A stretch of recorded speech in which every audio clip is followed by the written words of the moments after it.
Bobby, hi babe.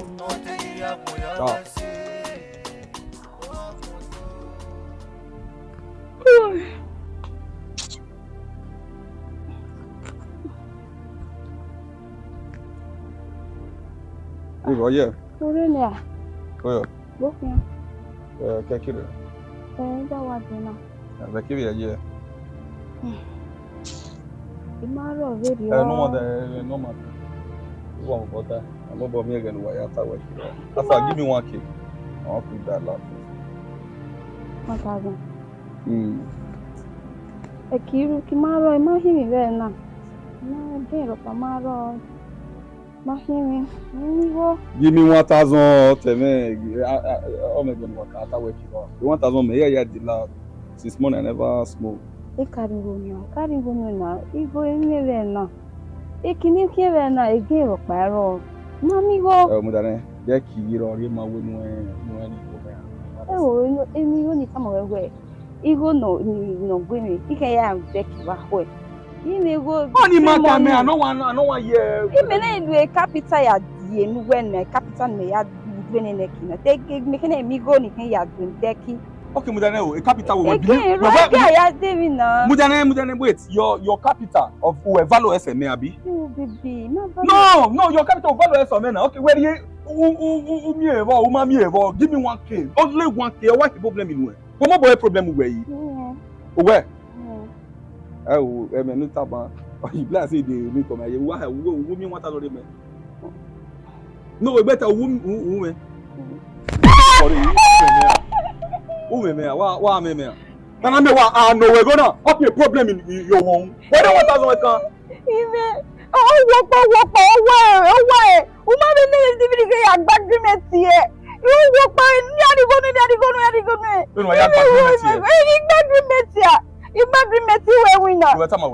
from now, if you go now, you see me Benin.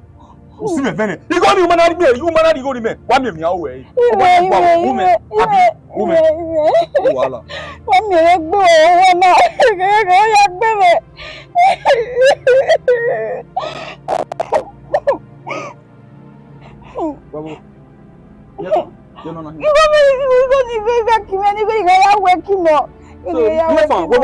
3,000 over. You know, 1,000 acre. Umari me. 3,000 over because of capital. What? You want to starve me to death? Well, you know, if I don't smoke loud, no problem. Very life you now. Where? You see your husband they die, you don't feel rescue one.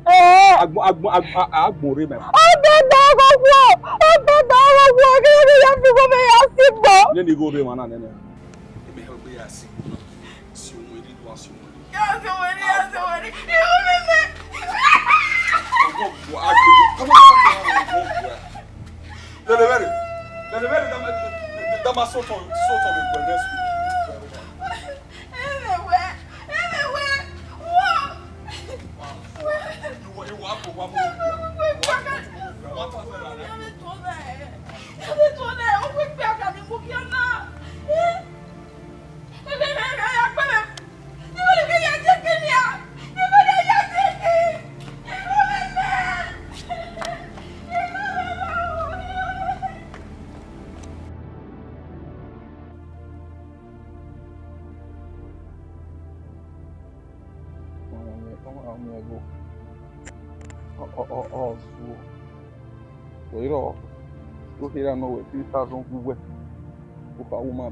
Ah, Sama. Adeo. How you been now? Nariri. Ina ti wabi bale la defian na wabi afa. So waki go bon. When am you going? Because I know say me we not get hard work. You not get like that. Obviously we not get. You not get, me get. You not get. Both of us not get hard work. So how far? Where am you going? A woman. Huh? A woman else. The woman you carry you give you money. Ija. The woman when you go mail. Even you had the pan. Man of the worry pan. So now your woman you dey buy all those things for you. No, my man dey bless me now. Last month I 30,000 naira. Last month like that. But so me I need 10,000 for one. You don't mean it. And you. Wait. You reach your say na your woman. I had to get it in the first time you go now. No, when I come rubbish now. Only day woman will start to reply you now. Or is one no la. Yeah. Abi your nice one. So they get more marry me you already na bi. Yen we je more no, yen we to go be first we put the leg bi na we put the Benin say. Men we Benin. Na me we stand. You get the like night get us down. Next time you go to the yalla mo bo. So you carry if you don't want buy something from me, you say who's what more than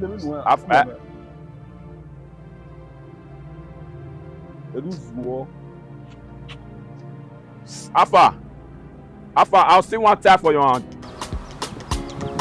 No matter now, they're not the joke with you.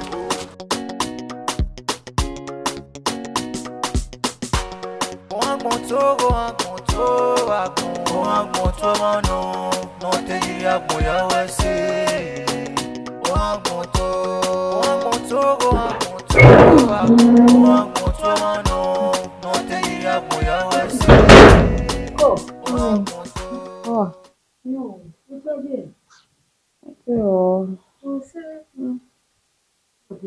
I'm fine. Be our one. What's up?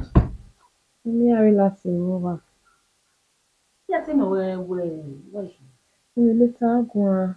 Here wala na we customers. Be a go on. I relax later go. I see you later. Alright. One palabra.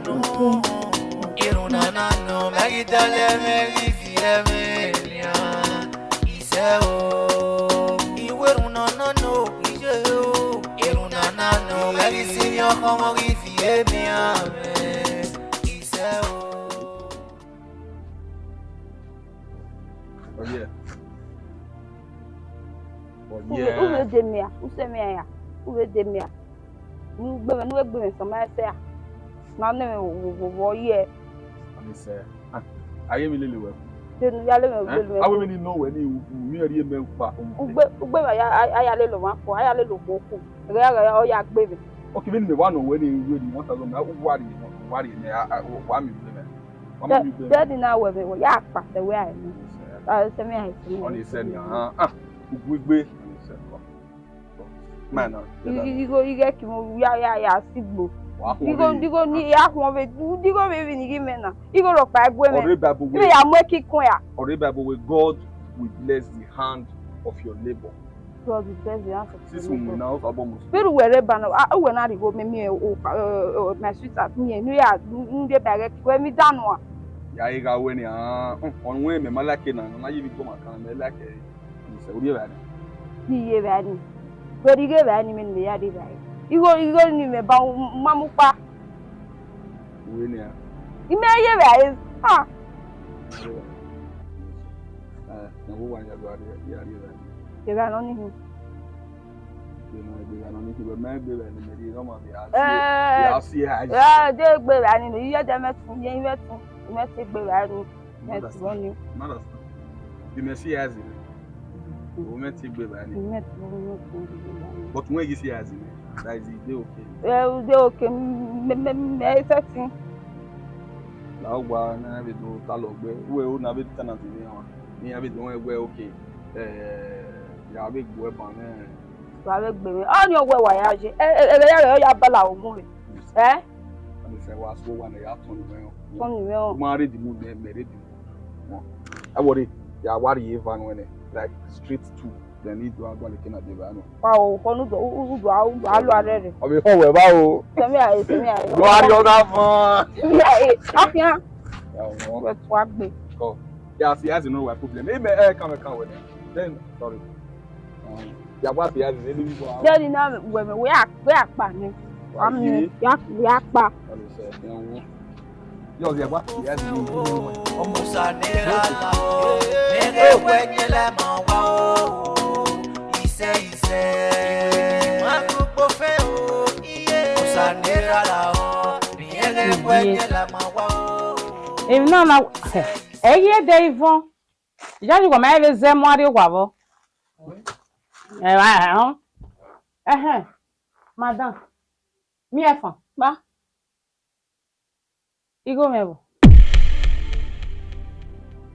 Inowe no we ti wa give egbo we 2 days ni oma so far we give me ni me madam la wo ya de o mai mi ne ni go si e o mai mi ne ni go si e dupo no ya mi no we madam la wo mi o dupo no wa mi o e ga egu meta ma we a week na ri enu enu mana ri go me eto ma no do em kai a week na ri enu ese ri go me gu me yoma ku me bujo sapolo ya mi ego okay e 500 rand mi e o mana ri enu e wa to take cause attachment no dem me mi e ni fo we kin ya wa remove ti ai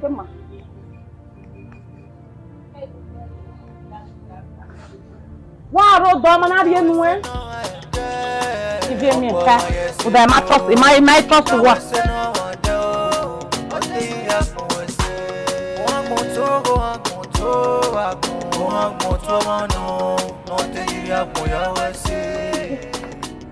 When you ven Jimmy Sabale was sick. No. Oh, it's not ready. Baby. Boa. When you know. That was it. Baby. Then Even Uvbi go baby. You never. What? We never. Who Oh, we were. Anyway, ya behavior. If I anytime you are never woman. You are not saying you get friend okay? What's he going? No matter. No go na wa do gan. E get friend that tells you go na ru da again. Any picture.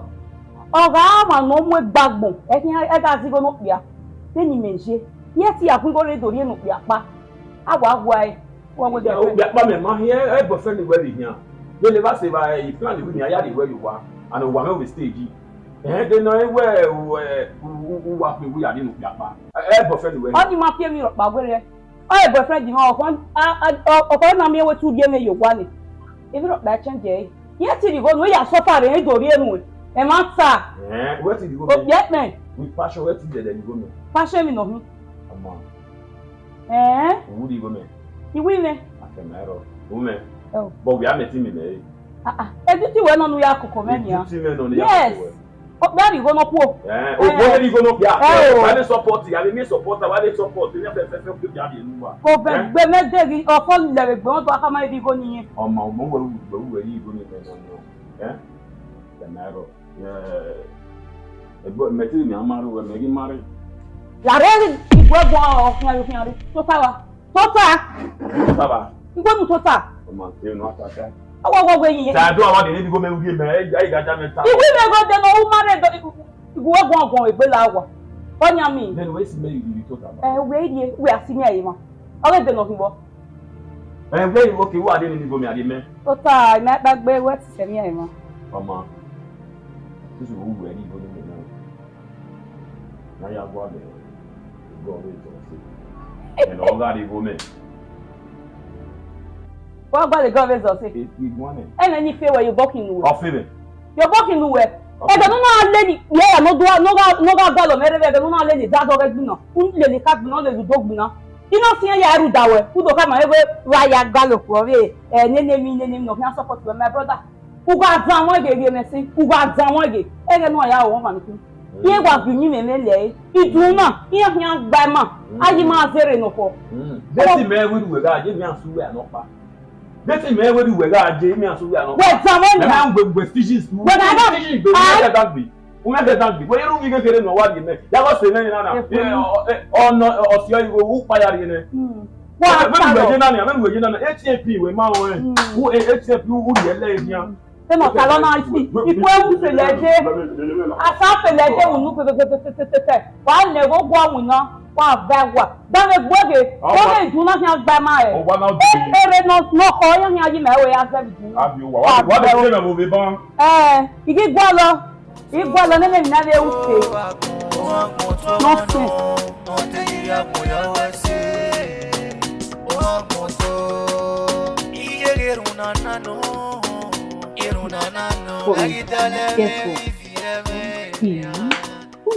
A business in other way invest in na. Omo ahari me wo ga flourish ri na baba na. Iwo ohe no. Me me location a bad one no. Oga no mommy. Na me say ma wa do kedere ati. Over 3 million naira na invest in a business in it. Make our calculation no dey. I'm almost 1.8 million. Just 3 months. In 3 months. I'm surprised in you. Like, naro. Na me ta after me mama yan. In my what VAT. You am at what VAT. Yeah, what now you get this one. You get this one.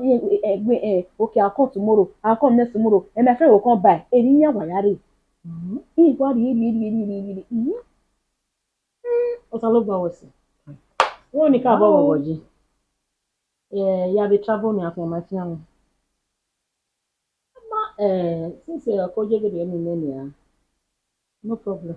Mommy will invest more. Yes, so I will make it big. Because it's getting big already. I invest in your more money. Let me can I make more money, more income.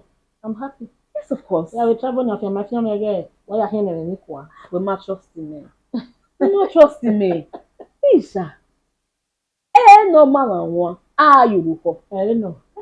Will be over honey. What do you teach me? Oh, a business is a body and so in all way. Anyway, I could keep me one. So I need, over here any door. Sharp. So when you gonna worry? No problem. So now. Yeah, I'll put more money. So that in case you are traveling, exactly. Okay, it's a good business. Oh, it's a flourish one. Oh, I'm moving very early. Maybe I get your here. I'm surprised though. So I will say, well, what's a big old one? Mommy. Yes, I'm making we are talking about money. The income is coming. It's coming woto. Mommy, me like you go. This is a business in you gonna worry. E ko worry ni me. Mo say ni worry so wa vun titi and you go ni ore. Mommy like e gbo o ise me. E ko me worry ni yo mommy go me sáré fún ẹ. Hello boy, you can na e. Iyan be mi wo.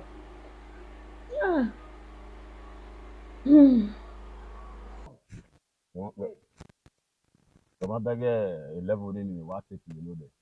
Bàbá, ìyẹn tá mẹ́bọ̀ yìí. Now, this thing now. Oye oge no. Oge when that braka na. No. This time what can I Tali. Let an name. Ogbe we kin we po wari, we ka mo ma ukun apa e wari. E ko mi wa ta ma me we di on je. E gbo we do to ta ko se we ni. E we ya behavior. La de ya mi we. Ama ibe. We are doing ya do ba. You go la ya mi we. Ya do ba we one. Wa do wa me wo. E bu me a ke we wo wa o. You must end.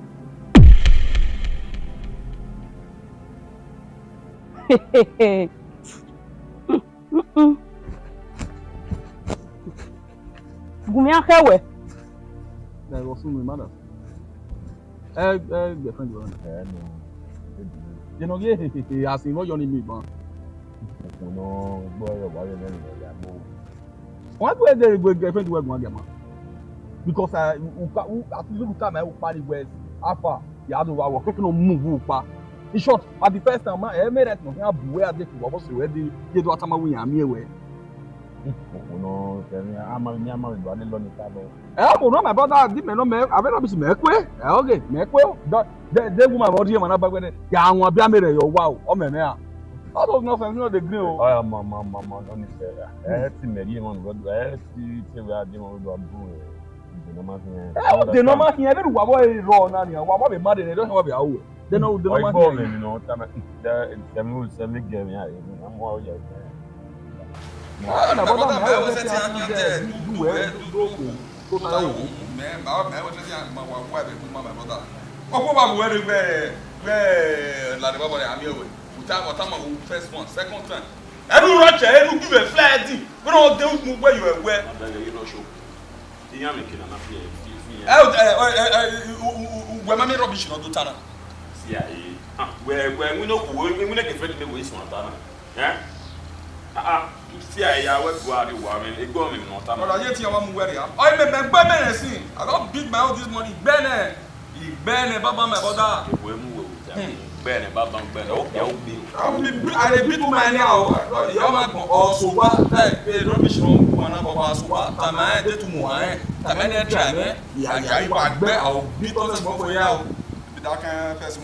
You move guy. Those women, my brother. What? Bilao, avec Zou, on a mêlé le mazou. All this time, when the minute I'm going to wear, this woman way here. Come on. May you give me a cigar? I don't know. A lot of work got it. Mamma, be one on Yania. Woman, call your fuck on the thought to what table no man. Mamma, you, Okunoleke, yo, or what was table. They may not give a flag dinner or give a flag. We don't do much of a way for. See. People let party away, people let party. He is yes, he go away back. I understand. A woman half of here, why go away back? I do ask what a man had try, man. And when I made a table talk about why I go, I will go back and not get up for rubbish. Are your big are your business as more for that too? Because mega or where you're winning, or young way to and winning. I'm a normal guy with normal sense. How to do all like this? A Chris. Merci as in it. Your father aware of your I gbé ìwé yẹn wàhálà sàn. Mo bude na, o do wa no wa na. O mi si oyin no nwu na bi na me de ni aba mi. Well, what I'm doing no sense we do a rubbish with that Uber. What if you not say maybe what do I embarrass me ba? Ah, se we. Don't tell me where the when do see me come who go get do this stuff never. They no say we no hi me no tamari gba. Am I baby? O se ni hin. O bewe ni. Oni e de ni aba o ya gbe yu oru. E de no agbe. Ya gbe yu oru. Ama gbon ni hin. Wa try bagele wa gbo iwa ki body ari we no gele wa gbo. Do ka gbugbo e de ni me se e ti try. Denu tie me bana ge me ta lo gbe denu tie me bana.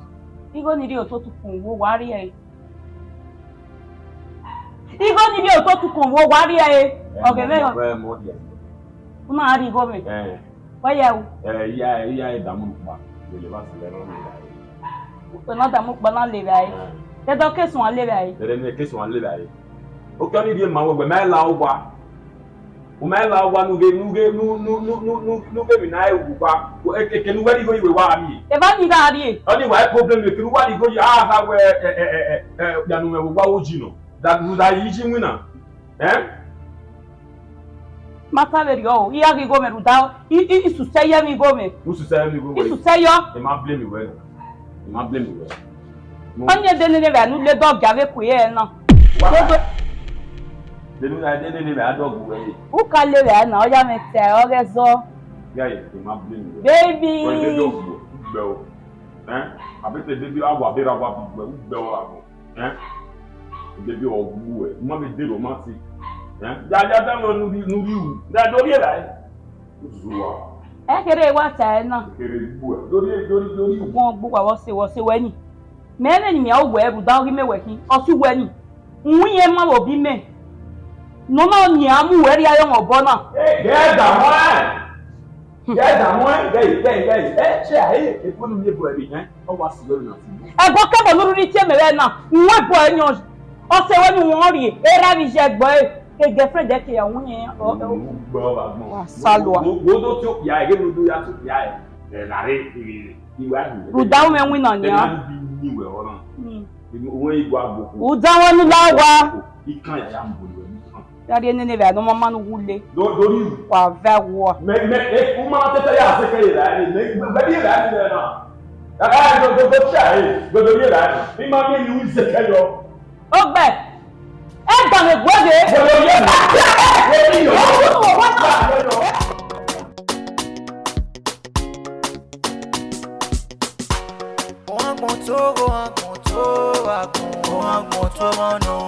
no te diría voy a decir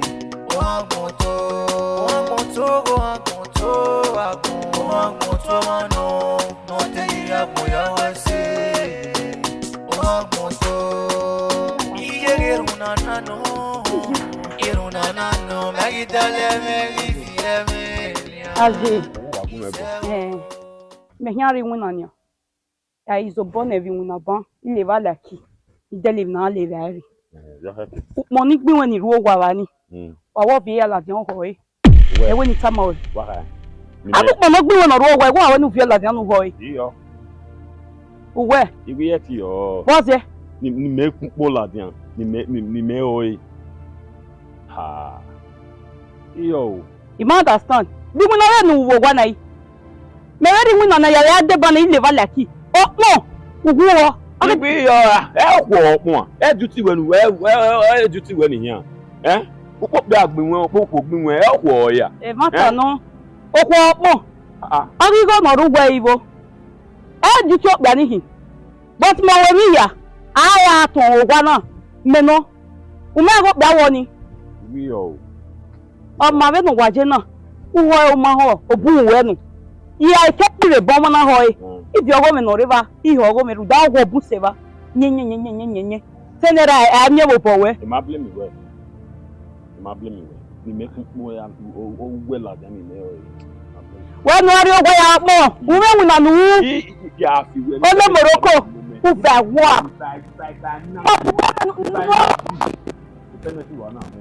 o understand wa memo wa bira wa bi de me agbe wa saga ya fi wa mi accident ba so wa ri wa na mo wa bira wa bi wa agbe o ogun ogbera mo wa saga owo ti ni me ku pola ni me ku pola e price we no je no saga rate ni we ni me do o e won ya tu sage ya ogun ogbera bi o si ni agbe o e beza we ya anya gan ebeza we ni ti ro wa popo yin no ye na plan ya anya gan o ko ba gbon ni me ti mi agbe o e ra bi do ogbe o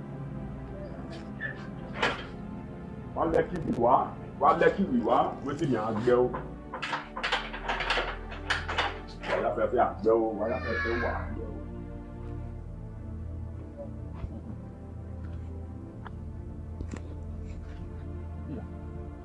Nyafon ni fe wa pare papa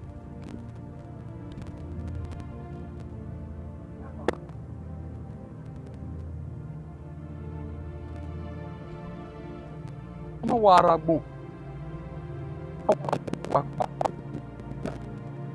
You know na me okua no re you wa me re eh. Eh? O wa pa. Eh, ri me fa kan agbo wodo. Eri o kan o mu de eri o kan agbo wodo.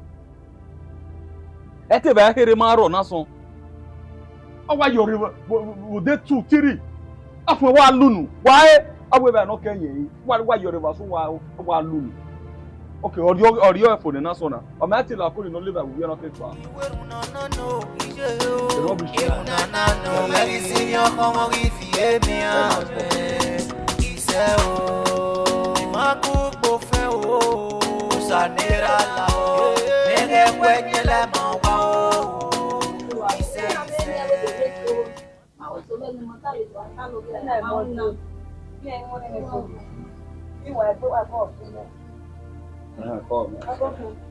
Never.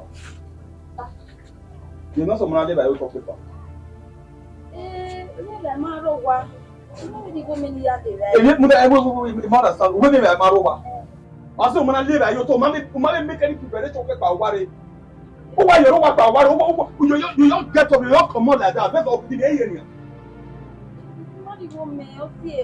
Okay, 200 naira ma go and na so mo be. Okulogele no gele mo ni me no ikele be na ya duju no do e. E ti e 200 de lu mo me. I mean not approach that what is there. Well, amaka we no do am na. They don't do me. Eh? They don't do me. Who wa we ati ma you know be aloku. E wa pe mu we. Are you shouting on me? I'm shouting now man. Who was you? They want you. I'll your clap you. Man. 2 seconds. I don't be your girlfriend. That's not it. I don't know we have a girlfriend. My boyfriend who women. I'm not going to you cannot do anything when you come out. Yeah. I'm not going to. I was aware if you're not fake them, I can't not problem. I was aware no. At your work. Not your work. Who went in of fight time away? I'm away. I'm not going to find with Becky. I'm not gonna be. I'm not gonna work back. How do you be alone? For what? I don't have to work. He. I'm gonna come. I'm gonna start. Getting a perfect. Anyone now? I'm not sad. Really? I'm trying to go on. Another way to walk along. Now you're done there. Well, now. What try? I want to go back to baby now. Not over next day.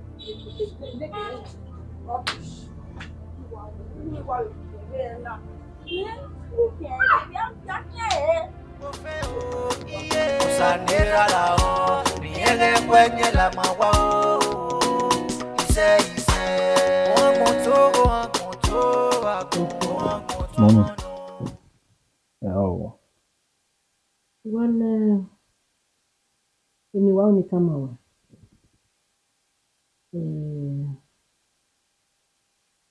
Zamia ndoki. Imaye ikuwanyo wegwe. What's the mom? Ije no boya dami weni. Mabeyo. Mwa agbona. Owo kinti akela no esi. Abo na magbe. Ande no bunu no le wedina ni kapotu na. Oh no, esi bobu ni. No ye. When you come away, no, give me a mama. No, I don't know. Okay, mommy, I do here because there's some appointment to pay. So no cutting. Osanya, no one come out there. So now we're back 4 this evening, and it's already after 3. Okay, no problem. My auntie already here. Now what's in there? 300,000 yen. I can't take it. From which account? Okay, this new one in the under be the former one. Come on, better. Okay, 300 of it. Okay. When I ask you, come on. Yeah, well. I'm on.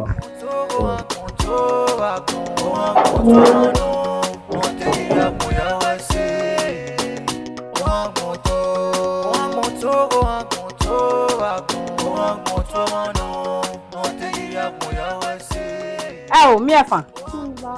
Mom, you are. Me send up you where? Me was to know him, Anna. Last time I was at the jury. Never said where I feel like boy. This talking me. While I there, where one my boyfriend. Where one my boyfriend. No way to Nerow. You go and make a day. Where wiki na rienwe. Rienwe se. Next week kumanari go me gume. Whatever percent we no one. Kumanari go me go was stay you was there. Oh ya allow we ya. In nowhere. I allow we. Every time me dey with my boyfriend here. In nowhere. Allow we just like this soon. Se joy me go my boyfriend. Ugyo me we ma. Ugwe ma. Last time gume ya kama na gba because nya gbe so ya ga ro every go di ro every tet. Gwa ya Efilo gbegbe. O ma na gba. Areva over ade o ne upagbe. Ai, o ka bo da me ma do vai. Enari na enyi ami re na. Eti va boy e boyfriend we ni. Owa ma. E story me my golden store. Odo akwe love you. Now, get that. Come here.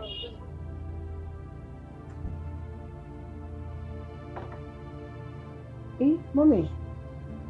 Already. Mommy, you received a lativa. And you're not sure, Anna. The former company they gave us. Or sure, Anna, 300,000. So you take all the thing. You know me here, yeah. You call Rejo. Well, more how many years? Why you? No, Tired dear. No. Like when you are surprised when? Mommy, 300,000 of women. Yes, sir. Oh my God. So 300,000 wisha. Mommy. Mommy now, stop now. What? Imagine, I bet I dear, go me go now. That's why I dear, can't you are surprised? So man, so good. Mommy, you mommy Wesley, mommy Wesley, mommy Wesley. I'm so happy, mommy Wesley. Ah, mommy Wesley. Huh? Mommy Wesley, Wesley, mommy Wesley. Wesley, mommy. Mommy Wesley. So happy, mommy Wesley. Hey, mommy. Oh God, you are like an angel. Why are you saying mommy? Mommy Wesley. Wesley, baby, mommy Wesley. Oh, Wesley, mommy. Mommy Wesley. 300. Mommy Wesley, mommy. 300. Thank you. Wesley. Oh. Hey.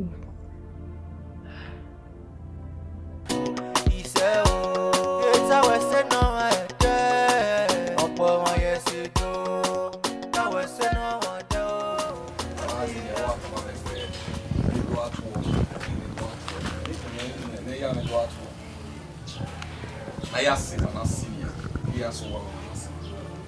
They be able to love na hill. Na ko see e do wa me ba be ko guy. On here. E wi the eka. Ya ma me ku so ma me fu pass ori I be work in la road na ina ko ko show e. And I go pensi special I be go ko be see. Guys, your own matter just I am. But to boom where you know the but me marry man about we are I don't see you. Yeah. Me when we get away. Baby me ya sanzan. You eat ma. Izanzan ma check and say. Ma fa no. Uzanzan no mami go ba. Oga. Ma go gyoji. Go gyoji. Oba check and say anyenyenye. Why we man? They don't your G. Omo here. Eh? If you don't know where. Do not time do not daughter. Then I brush go get. Imanda, we are we man. Why we man? I will be way to tire by your body. Go no body. They not to allow them not come and go. Who are women? Iman boy dan. Who are you? are crossing boundary. If I don't beat you, I don't be your boyfriend though. Your boyfriend wey ya boy. Never girlfriend where? What you we rock pa? What you we rock pa? Give me say more kilo ke barie. When you tama, what you we rock? Oh, only know what? E don't hear you to boy agwa lo. E don't hear you agwa lo. Tell I'll beat ya begin now. Ije Ya begin now. Ava famoka. Ya be. Come over there. Don't walk back. Where? You can't girlfriend you where? Yeah. Let her girlfriend where? Yeah, now you see this nonsense. Nonsense. It not be you, eh? This nonsense. I mean, I let him make dinner. If your girlfriend you want to be over, mommy and I will move. A bagger you won't pass where? Where who? Where we put near the baby one? Where far back war? I want me, Ole Morocco, never. Many a bother you. Where far did fair way.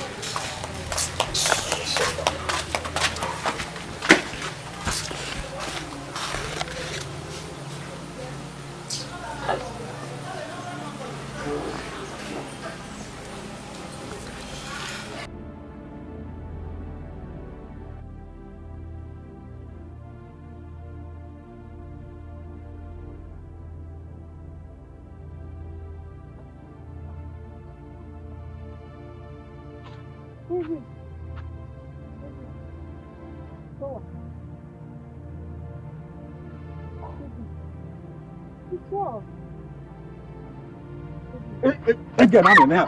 It's not the girl now. It's not there. It's not away from me, Baba.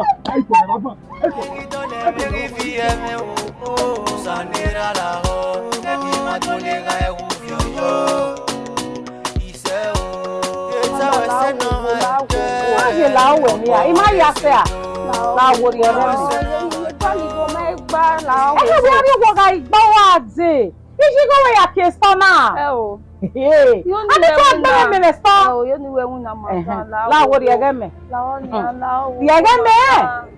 La, ya ne, why ya for la? Aseme.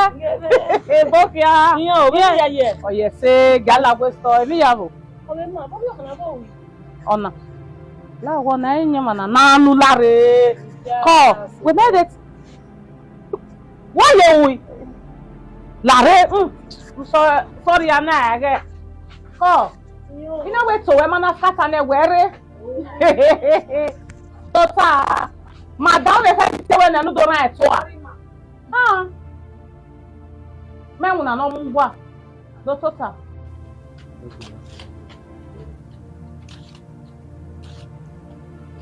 Baby. Yeah. Where you move? Huh? I will never be in your war. Allow. What do you know? Why, when any new way will not row a honey, again, or not quite the Uvbi of your day. But when not over, cannot do a hammer way, baby lao, who you move. And the moving yet devil with the beware. Who the beware who down again, he get away, was your now with no. Yeah, when you know what nobody says on my way.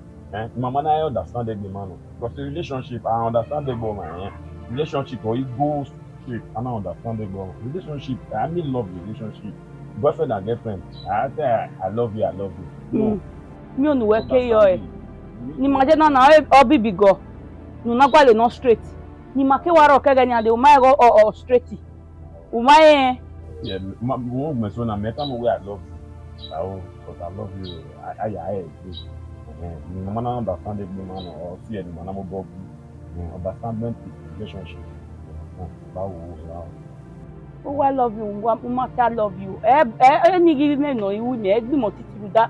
Yan woman no la were na re anu so man we lare. Me love you na yan work be. So o see na me we no can love you. Mo boy you know we gbegbe. Wa lero. We no ro we ko nenia. Do boy ye we ne. Yeah, when yeah, when where? Hey, Emi Wugami, Mammy, read doing ya, you will dabble. Yes, so raw, young guy offended or walking out like a friend, Yanni. Young guy, or forgive over Lamo so, who Gary can not hear me. Can not your buzo or buzo river. Ogwe for vacation, walk, we never do what no been at twice. Marry me, ya. Oroa. Hello, my sister.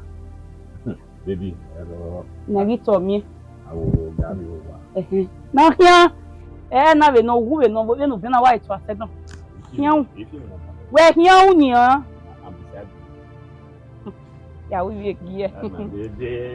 Baby. Je me crois. Oh, worry. Dede mi do we le gbe we na. Awe. Ya oba oven ade one we ne ki ade ni color. Ina te we na pe ba we ogu wa wo nu wa pe wa we we. O ibe do pe to le do se a. Awe. Mama sha. O se me. Bi o kan ni babo gele wi. Mi efa. Igo registration we no ri eme. Iga agreement. O ma ri eme. When again you no stay ke boy. Ebo ni e wan ebo ni ga igbefo. This is Oda Boje, not boy ni arigo. Mama, no problem. Call. Okay. Bye bye. Where's it?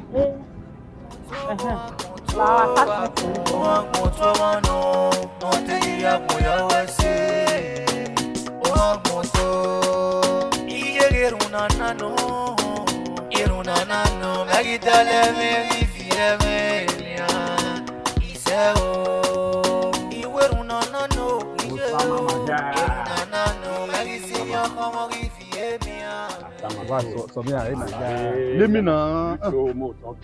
All those rubbish I follow person do. Then you not small pikin. That matter that they made it say you don't even forget. You yourself be put up for men. If you say more evil reason and I'm supposed to reverse from my house, you can't break share from my head. I'm not talking. They follow my babe. See the fight. I'm not talking. But mommy and the baby were over there. I know see what you do, no. But now me see they tell you say more rest. Don't want to do any work and Greek pass and I will want to do about me. You know what? I be made. I know. You know your best. Don't even hear your mouth. Woman around well. Say me busy now on that person. Now that matter happen. That guy, you're the drum follow ground. We were pull a little to. I know myself. That would cost me because they cost the boyfriend. They cost me. They cost me. I be made. And the girlfriend is necessary. Who damn it. You don't pass now. May you forget that one. You see the best. I'm not begging you marry. We have a guy, but I don't talk. I'm supposed to the bar, but I know see what in a day you do, you know. Where we go on based on say you look and say get the cost me from where you dey, you don't feel rush and me you beat am. So now make me call the best. But after you don't come out, I see treat and talk. Do you know your best? We are here. Maybe you want to go buy a lot for them. Don't know whether you feel follow me no better. The way I saw people. I get good with that. You dey with me, no go on. You want that you're there. Now talk to them. I want me not win me. They want to see the best for how. Tapi ni got never song.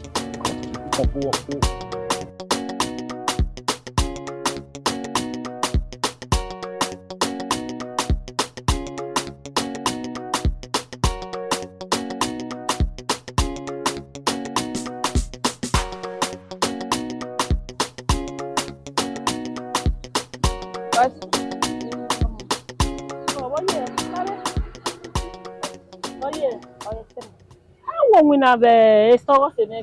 Yes. I work for a better. What more boss? Mami go ya agreement o se ma. Mami go agreement. O se me wo mami go agreement owo. Look mo give her. Owe obi awado agbo e, ope wa agbo gine. Iye me gbo owe ye do gbo be store. Egbe me ri o keke a. We no ku. Oko wa obi wa agbo wa ya wo ja we jeje. Agbo ko we ri o Mama, ime ra ime je. Ime me ke ni abia. O se ni na gbo e ope ani ro. Na lo me we ri o. Mama. E no sunu akwe. Udo to take me be store wa. Yare. Okay. Oh, come on. Oh, wa be ri na, wa izo so ri na. Are ge ni gba le na any shop ya be ni yare right. Come, akwe. Wa se mo ko. Oh.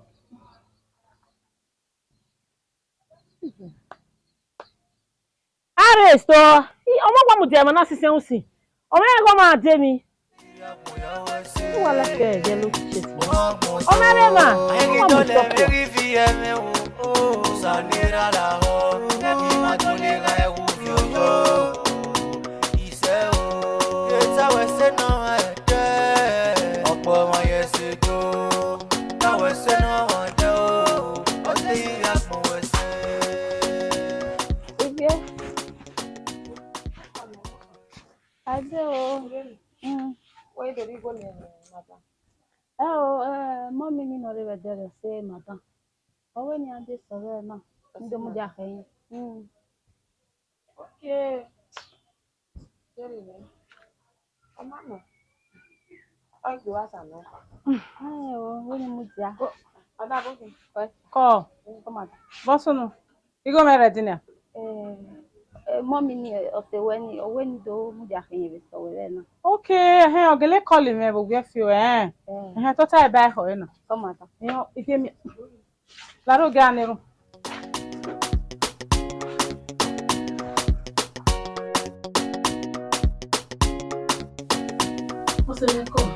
Yo, ko.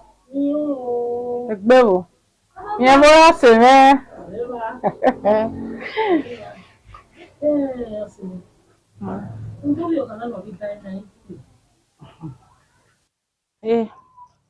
Iyo.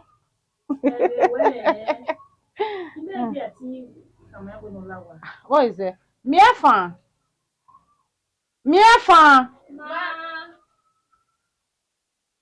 Lare loko mi po.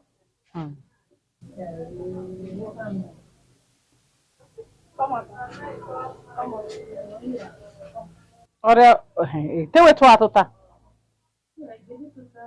Tota.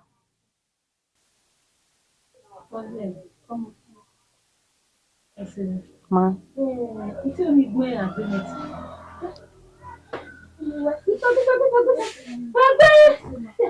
Uwe sere gbe. Oma, mi no sunu. Iga agreement ni opari, awari emewo. Emi ke na dele, o ya dele ore. Na mo ya zozo wo vene. Uri ni go no ya dele ore. Ko we sere gbe. Isha. Omo nu no ya ta. O de mi no gbe ne o ma gogo.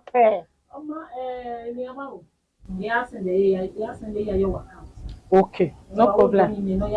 Walaro. What's it? Call.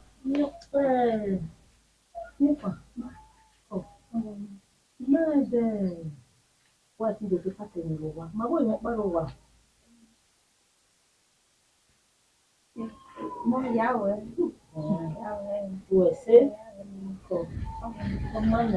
Where's it? Oma was a man do I has it there. Oh, so where am I right on the way to?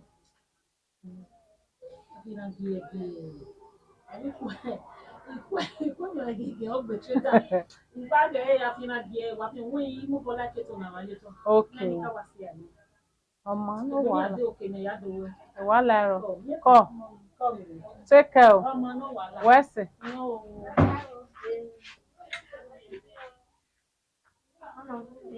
Becky, na. Very me. Já chegou a ver se ouvi gbo. Ma Becky na, very me na. Wa. Iya, se we happy ne. Awu ya very go na tele Becky. Uga o pon me na very me. Get ma ku we la ja ve there na. O se me amadego na no ya we se no. Iri ku we ma. O wa wo. Ko. We find any soak ya we no tano. We be egwe kere. Well, no ya complicated.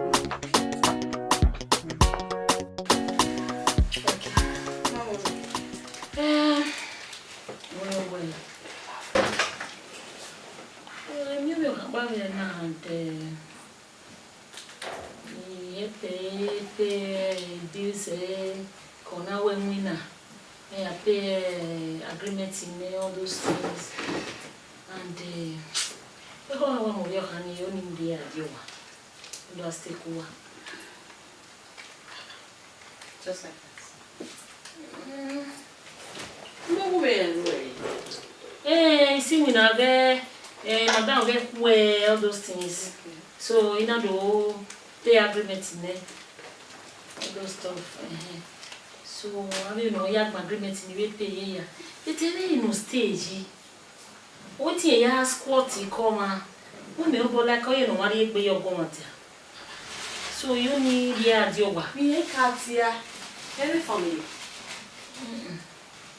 I'm sure. Because you know, you explain, my man, who say what's so cabo. So you know, on those take him. You know where at now. We are the holding of agreement. It's okay with me. I'm complain you, I'm worried. But always we're here at your work. That's what I don't really understand. Umawana. Umay be okay, umay can stage, umay no other can boy. So why go worry at you? She's a total stranger. Well, I know that. But spirit in when they are doing, when they are winning. Think twice now. I know better. We don't want that more. Well, all we are madam. So nobody resolve the job.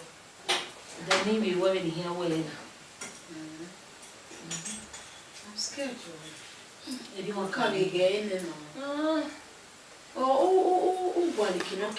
you do find this about her. Well, I've made up my mind. You can say to go down your road. She never came with herself. Mama, she go. Yes, so you so when we are away, I'm fully in support. As long as you're happy, I'm happy. So what do you matter? Thank you very much. So no problem. Mommy, dear, I will go away. I will go away. I will find this about the I'm a deck with my kitty. No, you have to leave your work. Okay. So, no problem. What's it about? Only wala. Why do you be stress? One year, one Mommy, remember him. Salobana when you say ba, you are doing well. Ikabogo Uvbi is doing well in the business and living well. Why Salobana way have you not a banner? Who be call a pull look where we then why cabo expand? Why cabo expand? They quick cabo anyway. Oh, mommy. We'll do our best.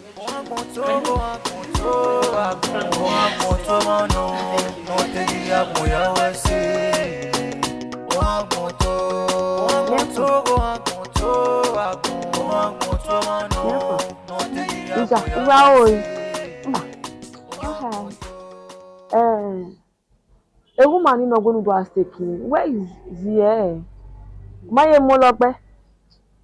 Yeah. If you na maybe maybe here time Osama the man understand the way. The man understand the way. Osama where you want other for when one. A boyfriend. We don't boyfriend. A woman no one go no pa mo fi. Owo do stay clean. One ni e boyfriend woman no unu a. Ọ̀rẹ́ o. When you were more fear. Ima when when me jena me no se kera me je me na. Egu mani aka ma me we do aseki. Ulule e be ta gba ba ya pa agwa. E a stake. Are ba nu akon. Ya stake. Ma gihone. Gihone. Oni abi na tik e be ta me e se bi ya ta mo bia. E bi ya ta mo bia. Gihone. Nye me no ta me. La do mo we for na yo mo nu are je. E we egu ma no nya. No nya ga wu danu. E me yo pa na wu na no la o. Ado fi se. Oma ni do salo jo.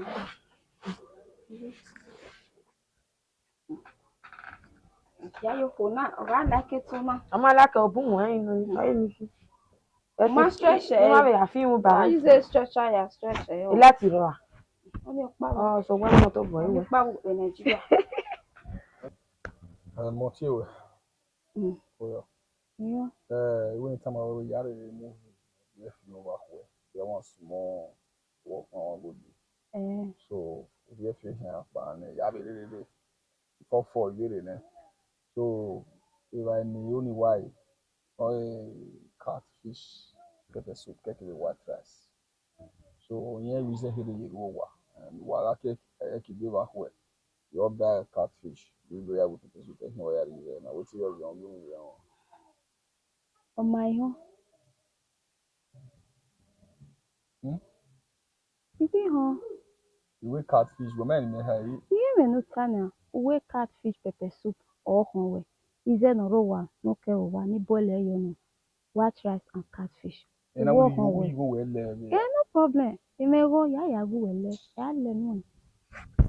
I will not you who is saying where oh, you are a wife material. Me after me about saying where the best woman ye. Ìyẹn jẹ́ ohun àgbà gbé ẹ̀títàlẹ̀ ẹ̀rí wọn. Báwo kò ní hì? Àwọn tí wọ́n wé rẹ̀ náà. Bí ẹ rálẹ̀ lè wẹ̀ ló wá wé rọ́bìṣì ní ìfìwẹ̀ mí nìyà. Ẹni wá tàmà owó bí 10,000 wà náà wẹ̀ rí 10,000 wá fi bọ́ ẹ̀pọ̀ wárì náà pa. Bí 20,000 wá fi bọ́ ẹ̀pọ̀ wárì náà pa. Ẹ̀mí ẹ̀ àgbọ̀n àbọ̀. Yẹ́ ìgbọ̀ ẹ̀ bá.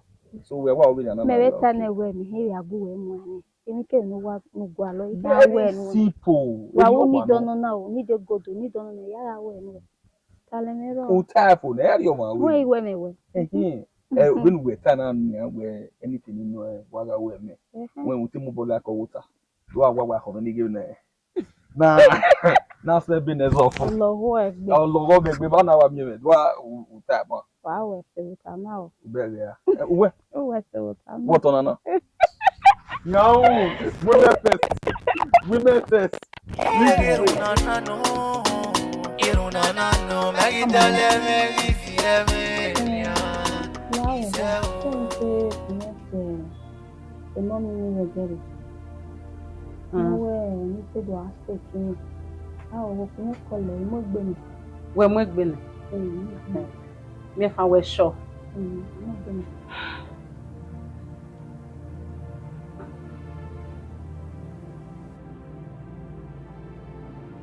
Hello, pas maman. Pas vent. On donne le la maman rowa. Again, we am with Benin only at your way. No, we am with me. Okay. Okay. Oma, no wala. Okay. We ain't rowa. We better we ain't rowa. Yeah, when you get my winner, mad one, the one no was no. You very via Kinona Yademi or Kekiri was go out him. Vivian or why? Oh, why? What's the matter? I mean, let me tell you now. Nyaku we go believe. The reason why I make Benin here, when they make the pizza every day, go because we won't go back way. Hey, me time I will go me run o. Banana, or telling me sing when I'm married. Married ya. Married. Was a be, all in here. My, you know. But this time, we are care is singing up or lucky. When they know them, my tele. But this time, me get no carry. Or no to Jackie. No, then he got fair. Na we party or anything. Me get no yari. Was only imagine this kind of time. When you catfish, what's the money? Come at only go no. I 2,000. Okay, 2,000 more 150 me or more. Or okay, you 5,000 more 3,000 me or more. Or tie about it. Or delay expenses na delay baby after. Or tie about it or la moto. Or la tête. Or drop it or not drop it. Or la moto or you go one and okay, you are little right. Or for or what you over your everywhere now, everywhere. And where the men in the store? Where the men in the store? Go no go no ya we nani fo. Where's the glory? Anyway, what or la moto or toure or la area okay. Okay, but you make Mary was. Oh, na riva. You Mary was. Jegbe go nyogbe. Ori bana or running in the way. You carry nature. On a mieux better thing pata ma me we reasonable thing on panon ze ni mari comme ego e do pero de vera. So ena ki when do do pero de.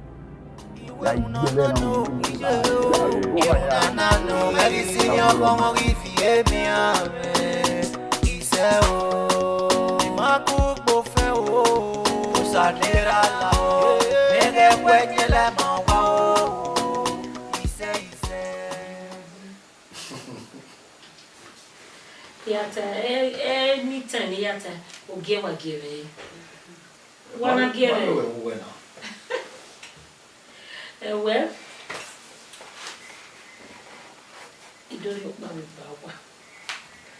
Baba, okay. That's it. What's it? Nefa. That's nice. Okay. Never go here. Welcome to our family. Yeah. Is he cool? Kabong the way put on. Yeah. Why enjoy ya? Okay. So I kill about you. Yeah, that camera. She's welcome. Yeah, get together. We want to talk business. You're making it big. Stand up, baby. Before Larry. Yeah, the kitchen.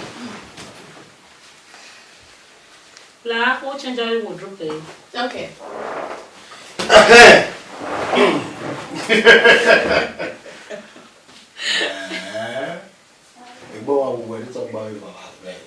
We near where we now have Mona. Usabwa wabe usepane. Oh, sure. Umagwe. What's that? You're too kind. You're looking at you. It's okay. But I love you. And I love you too. Oh, then. C'est pour oui, mais il va le doviwa. Et get me ari, me fun ari. Ye gbogona, ye gbe. He ya joy tattoo. Ye le yi ki ya feri kan we. Because essentially those serious temptation and never funu. Essentially severe temptation but you catfish ye kan. Ekyo eja. They know ekyo eji kenero ade ekyo eja. Can you imagine where as we so piano as in we can we are reason o mama re ti se un si opa o we o gbe so ka mama we orere o mama re o ma no na ne o nu ya gwa lo de temi sunu dai nu make na do they cash fish reason normally or here or again na we yo go for wa pa oh when on bu for na know I want live life. Okay, the catfish you know why the main party to me before you came to my way the catfish me you are. I do maybe no ya come no me do re to you no ya come every week na the catfish me or when I was in wa gu ni o ko ya le ni catfish so I will eat my catfish the you and ke and if you are rate no good what can everywhere yes because catfish is important than my girlfriend. We put me agege won ave gbe. Agege mi ni e ra me no abi je me no. Do be ra me. Abi je me no. I don't forget about that one. O me de temi sunu da okonu nu wa we gba ro gba. Wa nya ho e. Wọ́n lọ sọ na te rubbish. What is not that? Because o me ri catfish no ye de gbe here. Baby u gele ri catfish ya ri ze bota. O gbe o do ya amo enwu akasan. You for no say me catfish dey sweet pass body. Now you know that all my plan one e be le amana my brother you get that to doni because we wanted to one suffocate me wa le. The catfish dey second the catfish ame 2000 ame 3000 there or phone any fan je kele but get me fa gba kawo because sometimes obu ye ma hear me wa fi boy you epo you see 4000 you see 5000 you see 10000 obu ye ma hear me but na mi go you put me pe me fa o e cordon the rest is ya fe all work pe me get up by show by anything ya ri agbogan na I will just have to follow your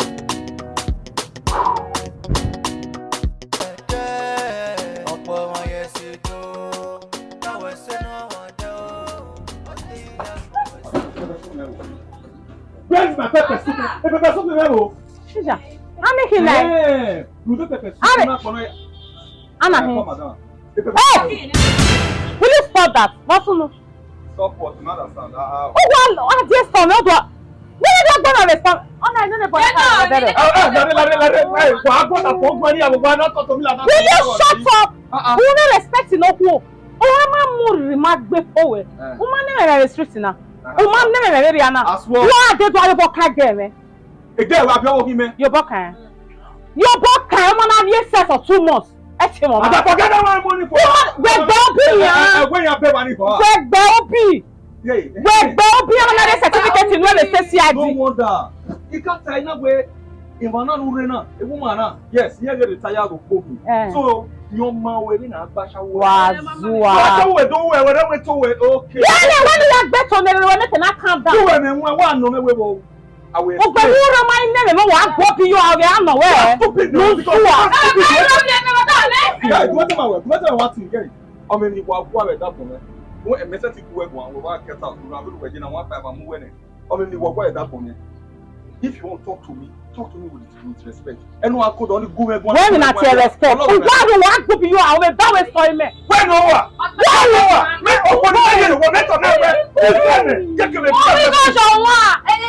Muzia, they came in all the other side and I'm what is sending a more? Where's Senate? Shut up! Go, come back. Go, Piano Lele. What did I tell you? What am I? Okay. What? Go away.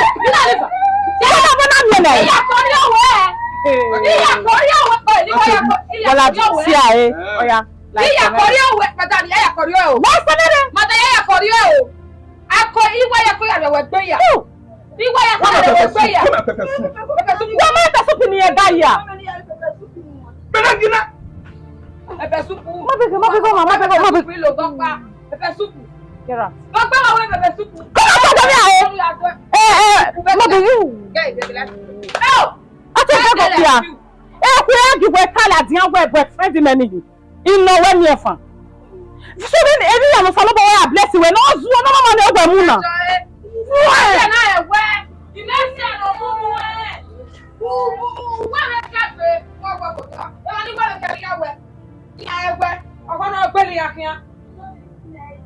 Hi.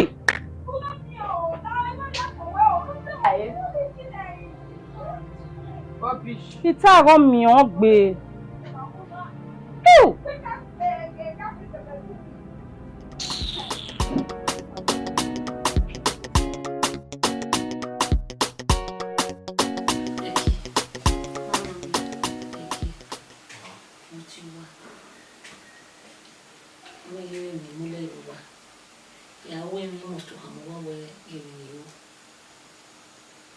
So, you know, when you meet you, one year and over.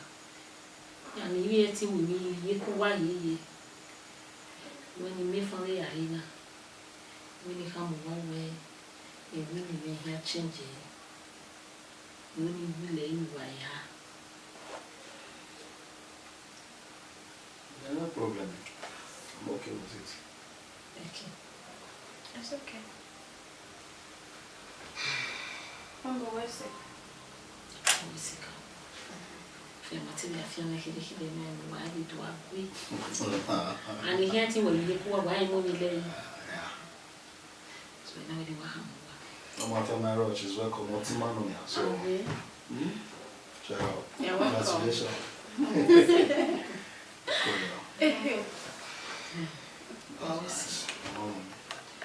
Mom.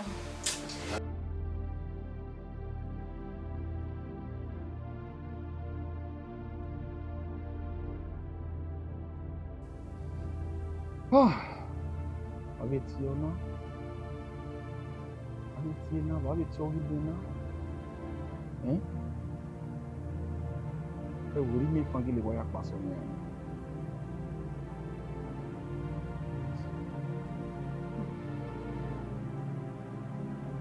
No pedi mo ni san ko le waya keta. Lo kuna mo wose. You know mo ni se e ti ma e o. Pa po so you go where the be. Huh?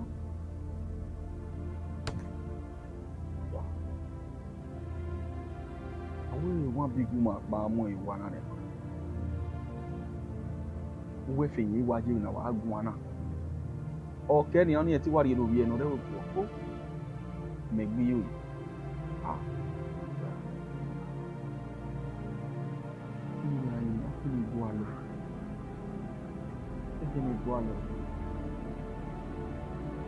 mo pa le ni ro ni agba omi de ki he o gbe mi go ko no jiri mi fon ya na de gbe mi go ko no jiri mi fon ko no aga gbogbo no bi ade sin e tu no gbe we owore na imi na ti to pa yan ti gbe ni ah ni ya won ni ta ko edere ya ya àwọn ìbéèrè àníyàn ẹ̀wẹ́ ní ìlú ní ẹ̀fọn lè kí ẹ̀ nìyà nothing neighbors ọ̀wà lọ́nà wọ́n ní ẹ̀fọn rọ́nà láti ṣẹ̀rù bára àwọn èèyàn.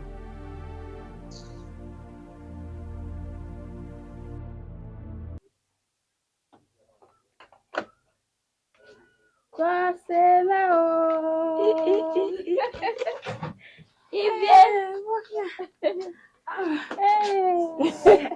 Vivian, you're looking good. Yeah. Oh, yes.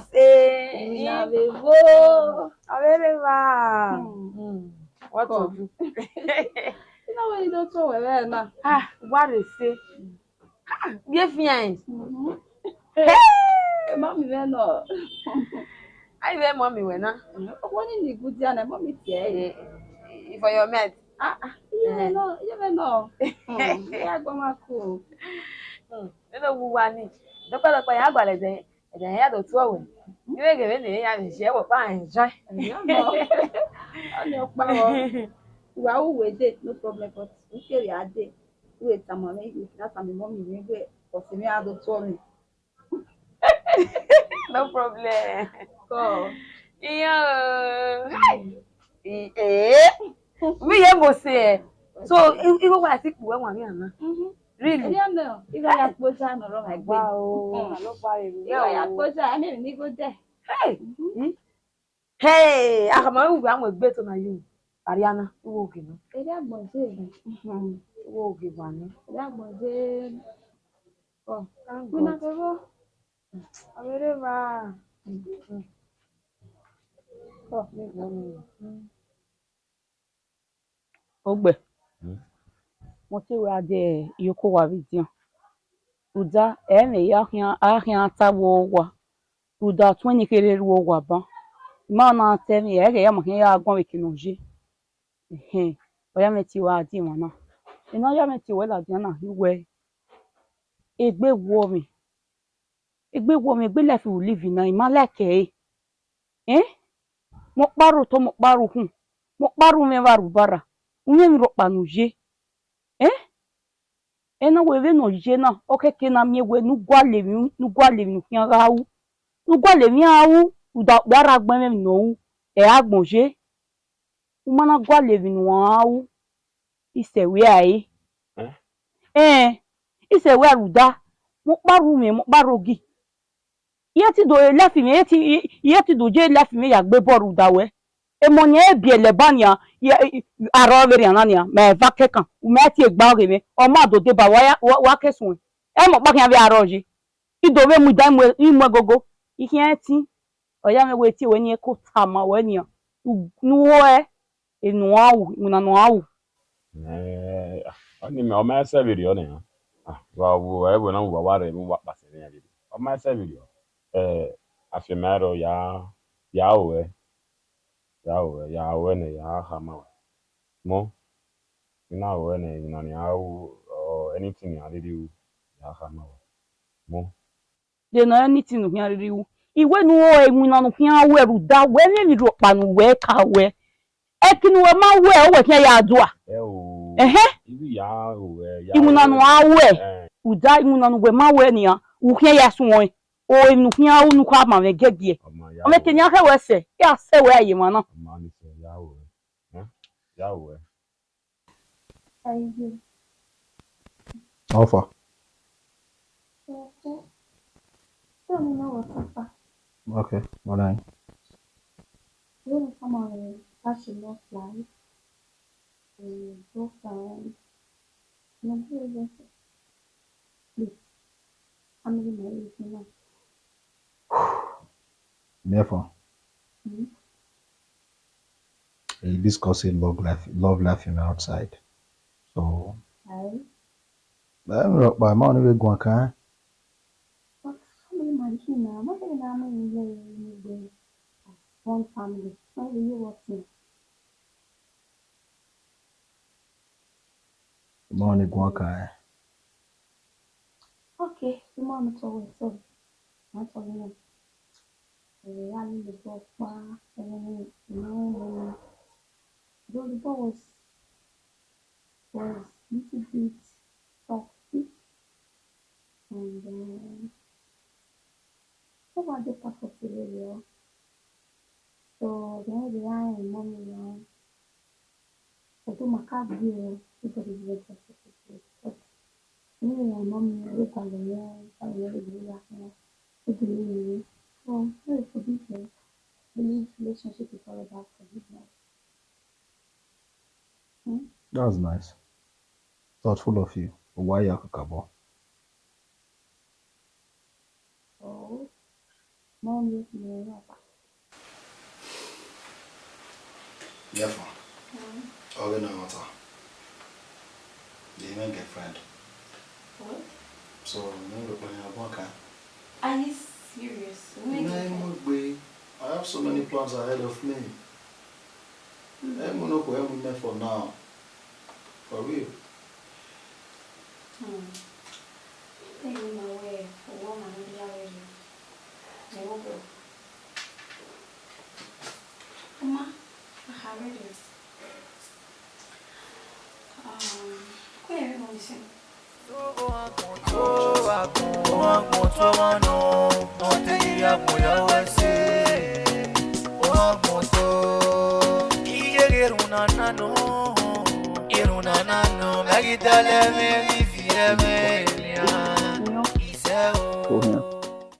Mete wo hia ibere be no. Matwagi yare.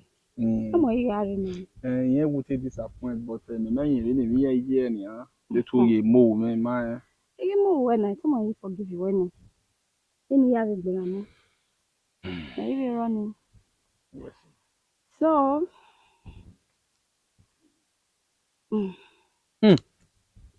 10,000. Yeah. Yeah. Then no when no. Yes, even why is JD as in medio my you as in a golden heart when I opologbe. On my west. And if not saying now they na or way. Ima onu that you want me to agwalo me. We are Et win look pa. Ima onu mommy me do amo. You understand? Only say no one worry what worry bana. I am the way. We do worry understand to do it to worry I show me one understand. You understand. At least mama go na ye no. Mo still come. No boy no all that worry. So far where they low key. My only me we are at day near Colliway. We phone about now. Anytime, anything you need to call him. Baby, oh, need or now, him call. Yeah, maybe the buena. You do you do You know, some ya Colliway. Yeah, I thought okay, I make I'm married. I'm happy to see you. Okay, I do have Iga. Mete we bin we now. Ya do su me. Gakalo look gale passage dollar. Gale jansune. Na la wana le passage dollar now. Okay. How about you now? Oh, you okay? Now when why you don't okay. I'm okay. I'm okay. Mommy. It's stress emotion. Mete we at your bonse. Okay. We come on, travel. Going for a business trip, maybe 2 weeks. Okay. So why are you get back here? No. Just you. I give some important things in your know. Okay. Or true nebiwa. Or bwade. Maunu wa barowa. Okay. So when it's done, he will come and join you guys. So you marry? Okay. Come on. Yeah. Oh. But what go? Oh, I'm a move. I'm here. Don't business in a row, no. If you do, you might your way new. Who like a business? Yeah, I could work by your store. I can stop by your Iowa. Anyway, yeah, sure, but what go? If you're masha, and I give it all the redo to Takuwa. Made okay. O sanu yijare ju. O me yijare be Iowa. You must story. Yijare no mommy. Where ma be the story? Na so na God the runner. Na God do. Yes so. Sawese. I'm No not stress. stressed. No stress. Sawese. Yeah. No wala na wa be amogbe na go any make na go every point here. Yeah, what ya so Okay, there could be the red luggage is okay. Would that be okay for you? Yeah. Can you walk gather look on here? Yeah, so let's say you know yeah set it both nights here and yeah. Okay. No wala. All right. Go where you so. Mommy.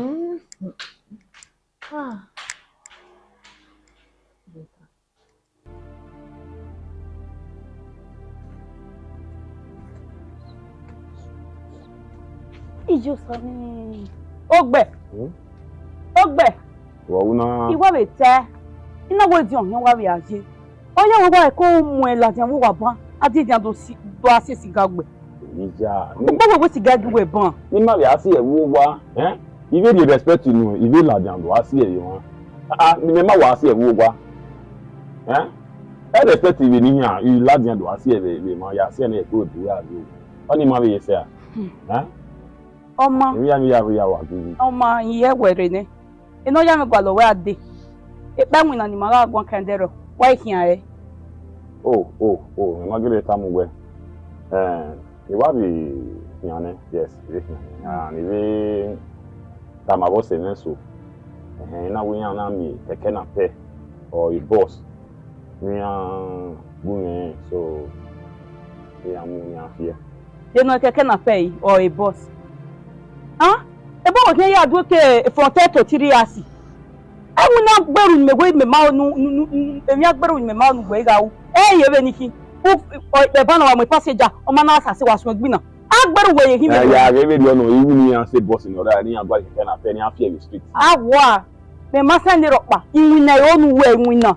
Iwu na na we bi na mo wo fie boss o keke. We never understand where we ni ya gwale mu na ibe gwale mu na no ke ba me han do aye gbo me ya ta me oga bo hian sa o yo ma do aje mu won ija we na keke na pe ija am oga na o mo nya complain ni understand e complain no e complain keke na pe ni mo nya oni me wa gwa lo iyo na mi ege ban we hian aye gbovio e gbo ma ya we mu na obovio kan uja o keke ni we na respect o ma we are here to when we me to be me o kan agwale kin ona won you don't mean it o bi o kan we die e me kan abi ye we bu ya ri wo bobo e o di no bobo ere ri ya fe sa ni ya o ti give money ya wa gbe ya hun na kun yo nu o wa ti me o gbe go abadi ya o gun gbe ra gbe je mo wo wa ne gbe tawo na tabi yoko wa nanu wa gbe wa ri gan iyan je o ma jo me to bi mo sa ne iyan arrest we o keke gan re awe akle abe we wa gbe 3 months 4 months awe akle wa be plan we o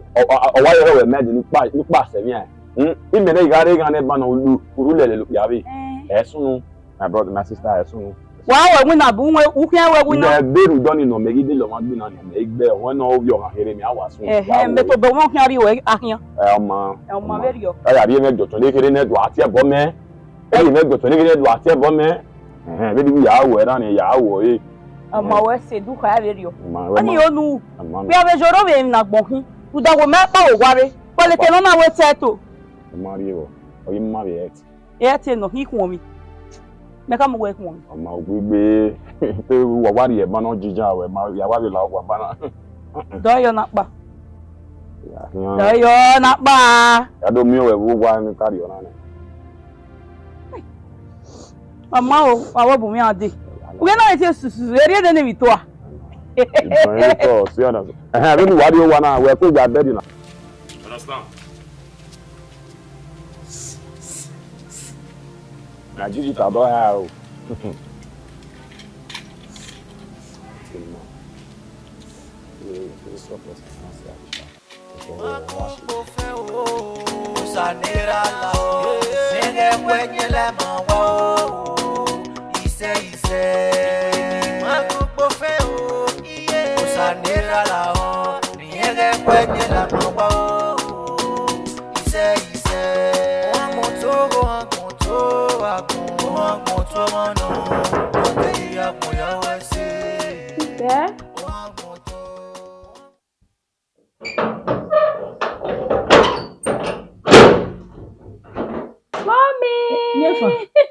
Okay, mommy. Okay, mama. Yes, say. Okay, mommy.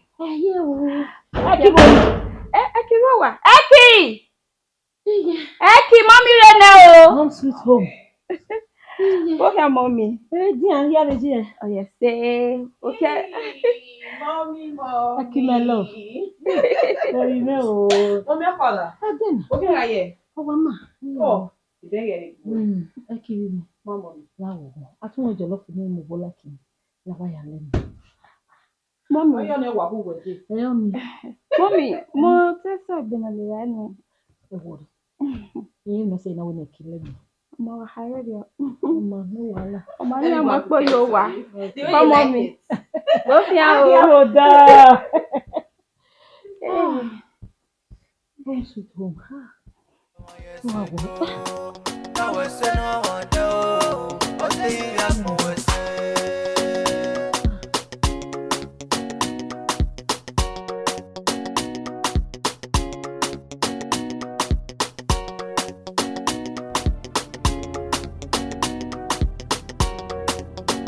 Hey, Mama. Mommy. Yeah. Your food is ready. Okay.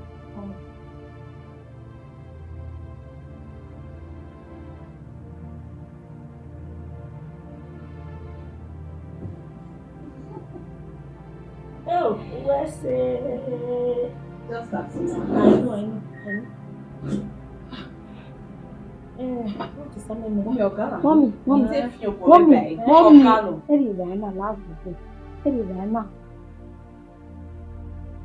Why? What's on? Yeah. Eki, die me yirana. Yefa. Me. Wena. Mo le la ipa. Yo. Emi ya na le Ewu ya gwera na mo ko. Idege. Wo die me yirana. Mama mi. Egbe wa ton. Wọ́n ń ta náà. Egbe ko me o. Iwa emi ni ta. Miefa. Mo gbe mi na. Egbe na kékeré. Egbe ma ko me egbe ma ti ako. Na o me eta. Imieki bo zemi yirana. Enfu me to mo ge poison no. Wọ́n ń ta na. Ebe ni mele, me popo ele. Imi ewe buzemi yo. Ya se yo yi. Uzemi yo. O le gbe respect si na be ya le chodo fa. Uzemi yirana. Mommy, Elio la gogo iwe mewe gbe mo yirana. Okay na. Mi fa mi awwe. Uzemi yirana. Uwa kele, uwa aba na oge. Mo bia fa ke ba oge ba. E me wo paru wa na. Uzemi yirana. Mommy, uzemi yirana. Ebe ni me na be. E mo le madam wa. Ija. Uzemi yirana. Uzemi yo. Eri ave mi a. Sa o mutia. Ha. Ma be we o. Gbo na mi. Ba nous savez comment là. Oye na. Wa ku gbe iyayi. Don we fe ba woni mo. Uzo yo ma. Wa ku gbe wa ku so. Na. Kelo we na. So gbe mommy like me. Ni a ki ore a. De ni ya ge me be. E na o me eta. Eye na. Omo dan okay. Ọmọ dan okay. Wa ku me gun a. Mommy e gbe. Iwo me na kwa na kwa ma ki gbe ko me. Eki. O mo gun. Obi me e wo kun ye sa gen me. Ne so mi na fo ni mi na ri ra ye. Ki a lobi. Eki re ba ina. Roe But you may trust the mayor. Let them let it look way. No fear for my point. Roe could be the If I not sway. Where Roe and the father and forward so. Roe Roe Yeah, I may be a meal. Why they are no eh? Yeah, where we are, Rock be. Oh, but where go? Ekiro. Where Roy, what boy and go now? Caboro. I don't know. Ekiro anyway. I don't know. Roy. Boy, processes and I am near woman. You right me. Ever had you? Yeah, Mama brother in it. Baby, no. Mama. Ha. Look what you are. Yes, seven. Hey, no. Did you any? Hey. How new area? What new area? I'm not getting my way. Well, Maybe recommend you. Did you know? Yo. Mommy, hear me, ta. Hear me, ta. Give me a was a million if I now. Must have been up by your Oma. I like the bun.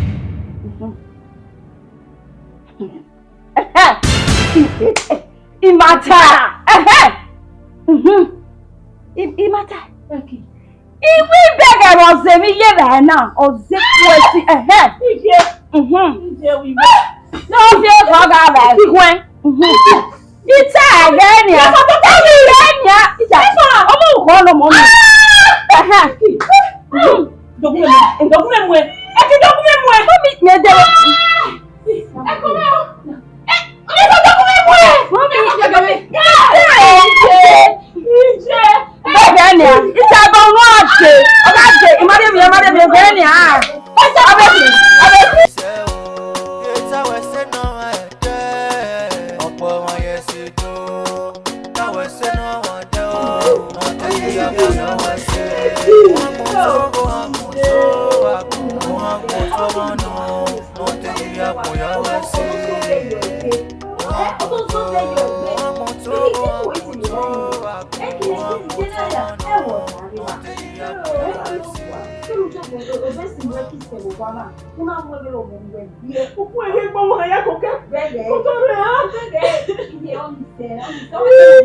I'm coming down.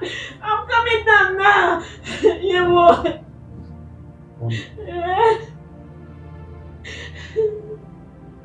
Give up one.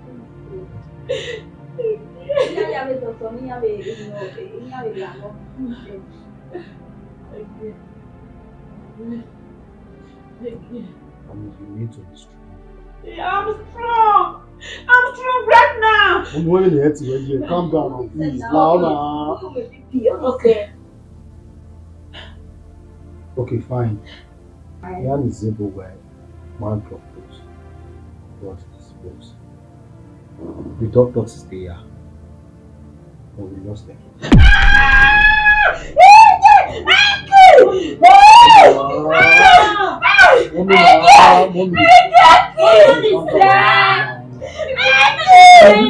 For us now we wanna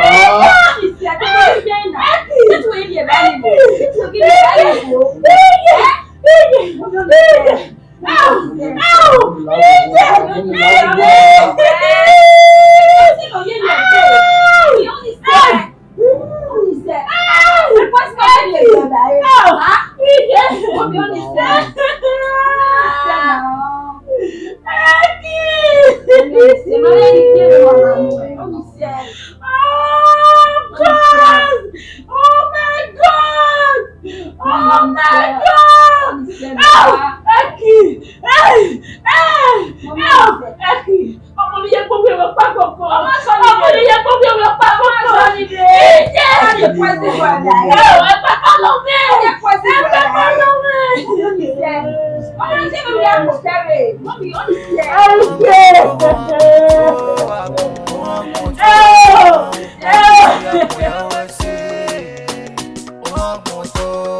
Really?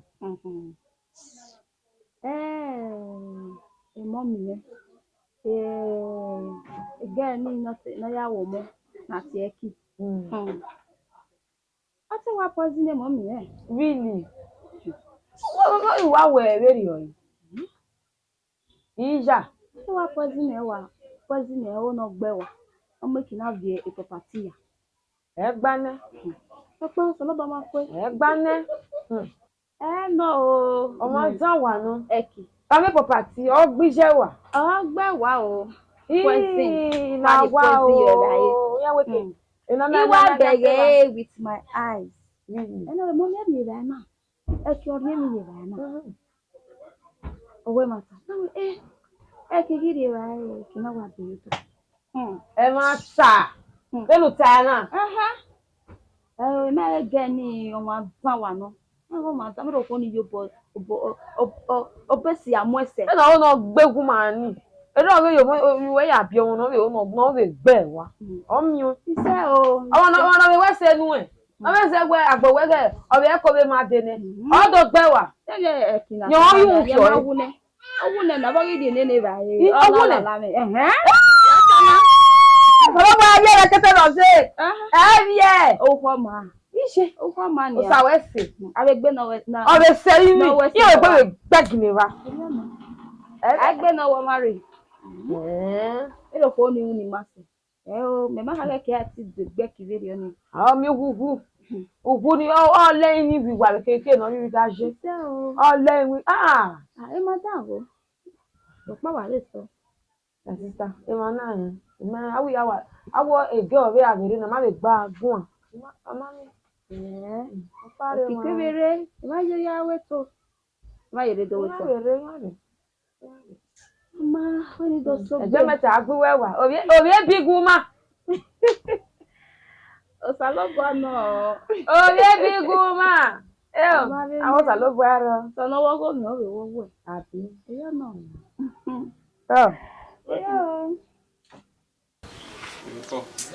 Yo, sweetheart. Well, my team here with that. Big birthday, my sister. Mo pa irowa. Mo pa irowa ni. Like ya je no mama no to. Pa irowa yin me boy ya pa ware mo gba o. But we see where and don't want you do it, you know, don't want we as I have we once in a week, you know. Baby, we miss you well now, miss you well with but anyway, I did no, women winning on me. I'm the only love in your life. Yes, we're sure. He love, you know, all win or remove. You know, watermelon. Hey, I will keep first. That one don't go happen. You I love you in my life. Okay, but how will you? Next week, Eddie, man, 30,000 for love being here. Don't worry, from 30,000 100K. I do go out there, oh boy. My baby, don't worry. From 100K, 1 million. I need it. Don't worry. Wait. I take the way I say ne me me ahin wa gbon e. No, I'm gbemi. Awa go for video dey try o.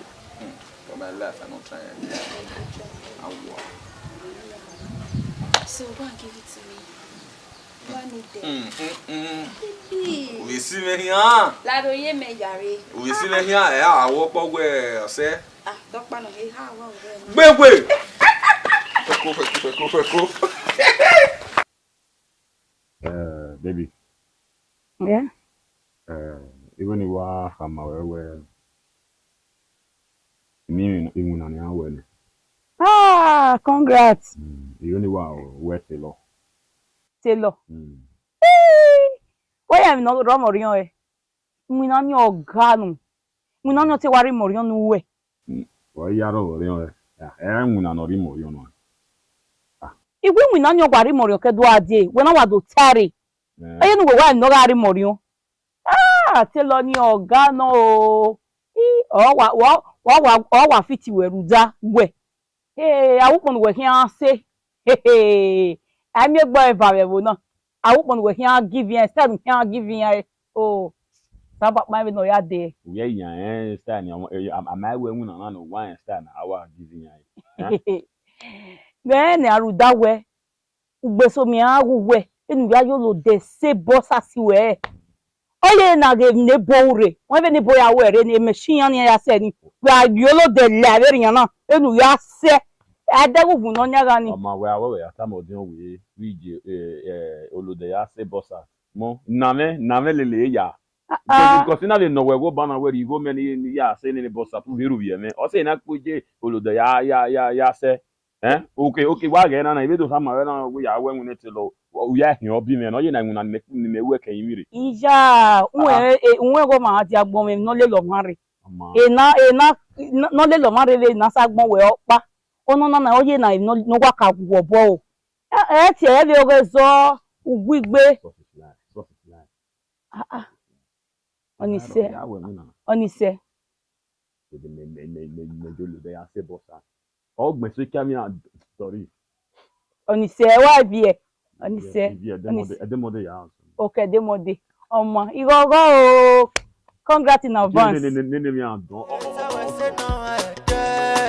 Ogbomwanyese do. That was say no one do. Motiewe. Kobenu eki yaso no man lost eki. Your attitude towards us will change. Uri mwima we nukaya mwima. Uri so ya mwima. Uri we nije na miye we mahin. Uwadwa makime na miye we pani ma o. Umai trust him, he might understand. Eko ma soto. So no sunu na ya me observe agreement. So they have a year be near for me I don't know. Or say man wa personalize ye be on say na we ma.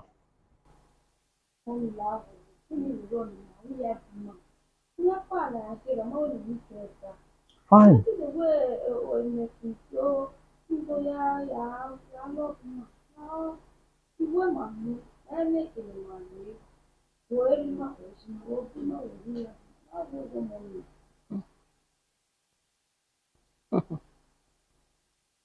Emaka waka.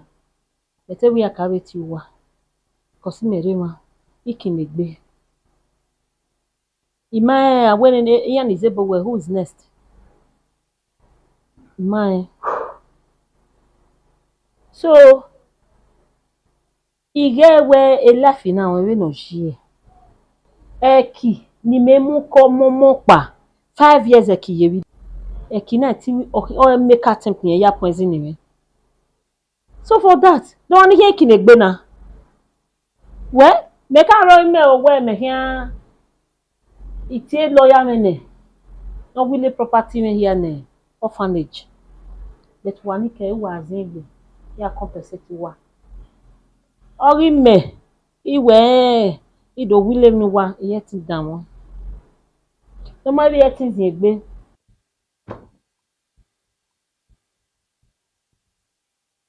so oma no yin where yan do gbe me be ni wa gbe me for nothing. Because the property me orphanage they are willing now. Because the property Ekiana te bag bohia me wa for nothing. Mama mi ni way. So ye tin o ma do gbe me nu de nu duhu. Salo ba ye to say wese. Wa ga ni wa tins ni gbe. Ya compensate wa. O ma na tins ni gbe. Yoruba we wo lo come. Tori mi wa mi ewo. O se na ko ba begbe me kedere ade. Mama no iwe next na. No do poison we again.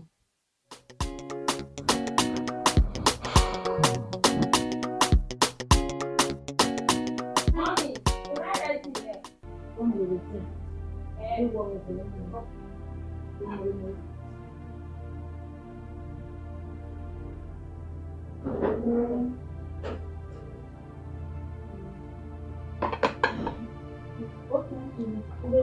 Yeah. Come on. What's the deal?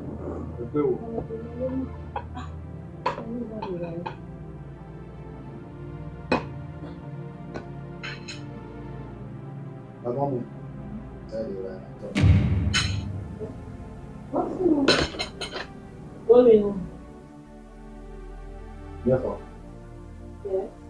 it's poison.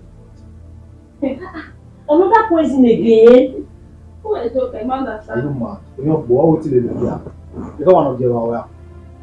Yeah, I know. How will you? How will you? Yeah. Yes. Why? I'm on your way. Mommy, I am not doing. Again, I know, man. I'm not really. I can do something. Yeah. Yeah.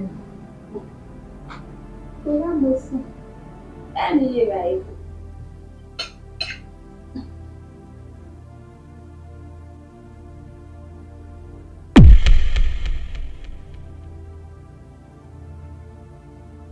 It's not. It's a guy.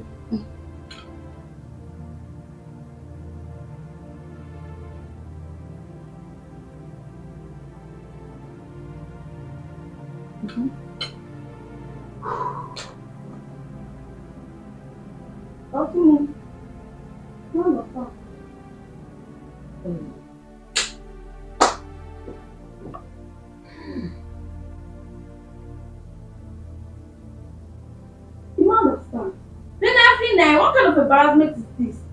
Eh? The picture no look painting now. Eh? Didn't give mama say? Didn't mama say? You know wait to get poison eh? Oh, always I work here give me. You understand? Mommy beg eh? Oh, we dey poison you right now. They can poison you right now. Eh, no, now. One who dey can mommy here. You shut up. You don't go where. No, go in Havana. Go away. Mommy, ready? When you're here, you're so wrong. No sunu right now. I'm going to prove you wrong that you're a bad person. Me, on my tongue. The next year, that food will go wrong here and now. Becky! Becky! Becky!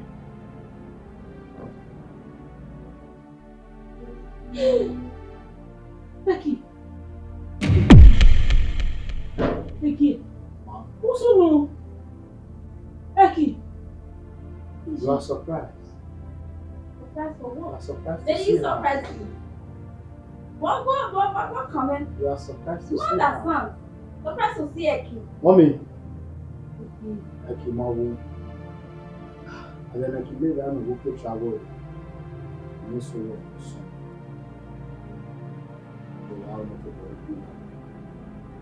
But I know we done and we are doing what I'm done. You know, they can't do something. You know, Ogbomwanyese. You know. Me Ogbomwanyese. Ma, yes, ma. You do the job. You were not getting forward from the moment you have partner. Yes, ma. You are this mean. If we walk with Mr. Vivian, I'm yes, ma. You know, I'm getting a young man. Will you keep quiet? Keep quiet, ma. Yes, ma. So you are this wicked. Anyway, share. I'm yes, ma. Me na wa ale lu gbe Why can you act? He may be a soup and a poor state. You are a devil. Evil! You are the big devil. They're gonna wait boss and mommy tell You understand? Really? Azeno. No, understand. Yeah, calm down.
Relax.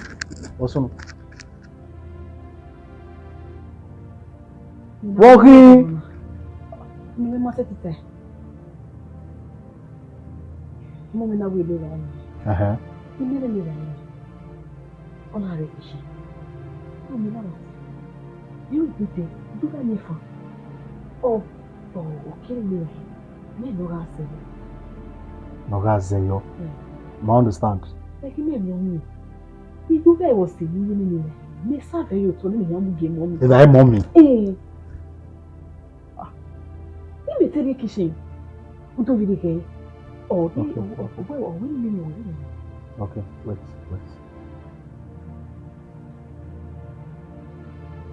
Okay, one now. Wait now. Man who did 10 stuff. I'm scared. No, don't be scared. What does it mean? Calm down. You understand? You may not know you're trapped. Then we are all now. Huh? To protect yourself, to protect mommy, and to protect everybody. You are using label. Okay. Resolving reports. Huh? Only we are moving mommy. But the process, since the man knows that it doesn't mean anything, so that I can't tell me mommy. Maybe by the process anything come up, just try and act along. Or you calm down now. Where do or what say your ring? Ma think calm down. Calm down. You know sooner. Just do what I say. May Allah deal with Papa. So I will just tell everybody will pretend nothing happened. Because my white boy pretends it was hero. So just go. Go now. Mommy kill you. I'll go in there. Okay.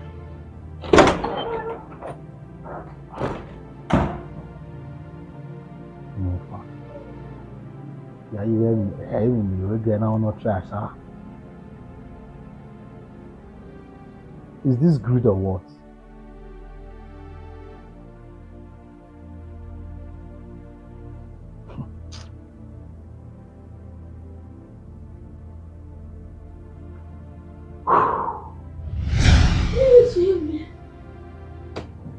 It shocked you.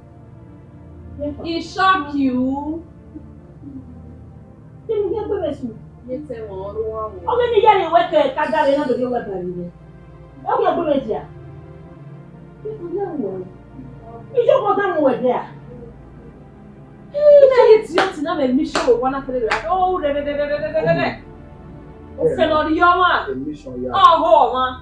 thing I want to keep calm in the matter now.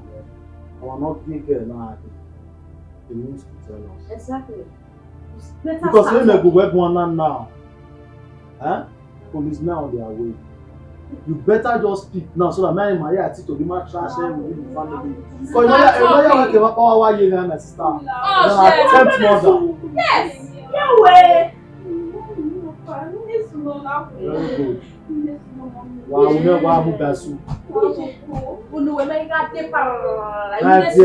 Who sent Start talking.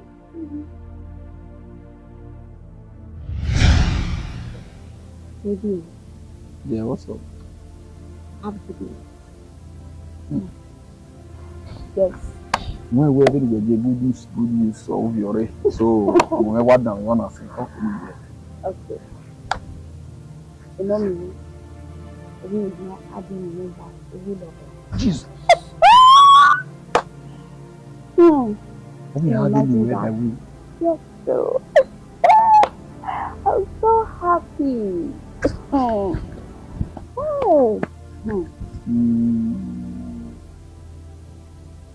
Okay. You know. Yeah. Apo. They phone us, eh? Yeah. Once. Or what had been way back with me. Bam. I love you. Just let me know. Just relax. In the way we worry out, you talk. Keep wash. Or grab boy any with the way have here. You understand? All things as in you see your own doings. So all over. Just keep watch. One understand. Just just let me know. I'm gonna come around. Oh, what are they doing? What the hell? People are studying. Just like now. That one is one. I just want to buy one hour. Oh, no, I feel like man. I want to believe you on my own bar. You are the best. I love you. Big motive. Yeah, man. My phone. When we are making some kind of preparation, we are now, I mean, now run through my brain. Face me car boring, really. I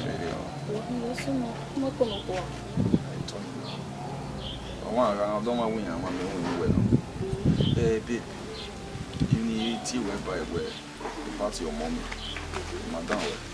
So, when we am I any other anywhere we? Say, I mean, we don't want to walk by Banya. Now, where so far, your friend was so far, you walk be you. If I am a milk, so big when you wear by here, you understand? But you need to where you be away. So, at least, okay, now walk fast now. You understand? Because now my mind didn't wear all there. Am I any or what I can? Where you must. I think I change my doctor. So, in the unit, you not walk bubble.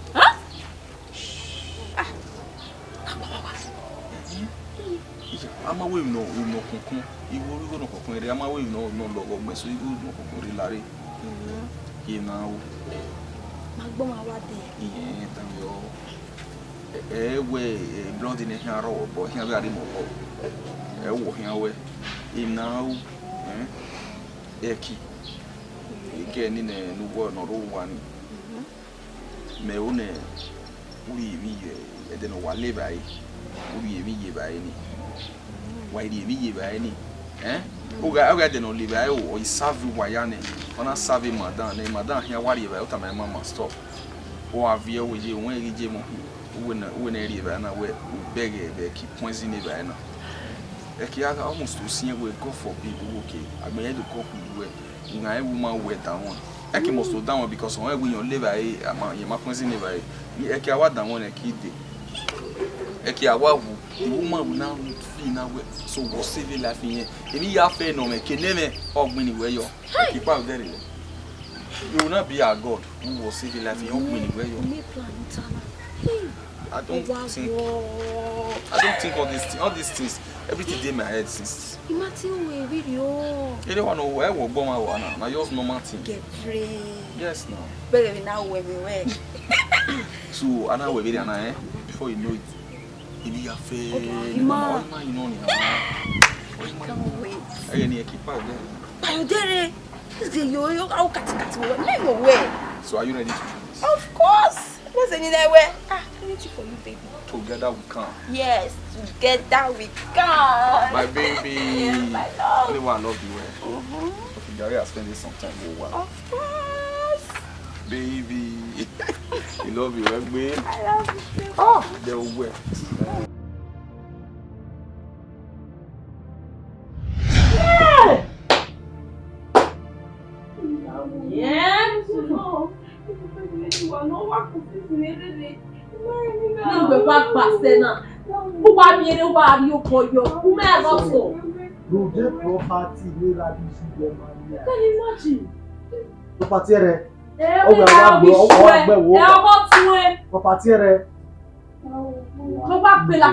No, the matter is so sweet now. Don't talk about it.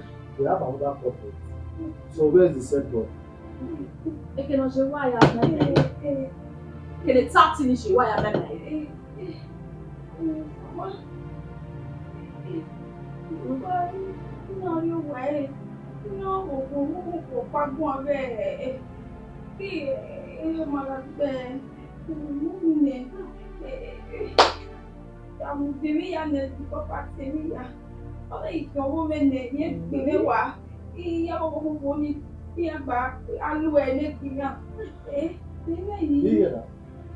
So,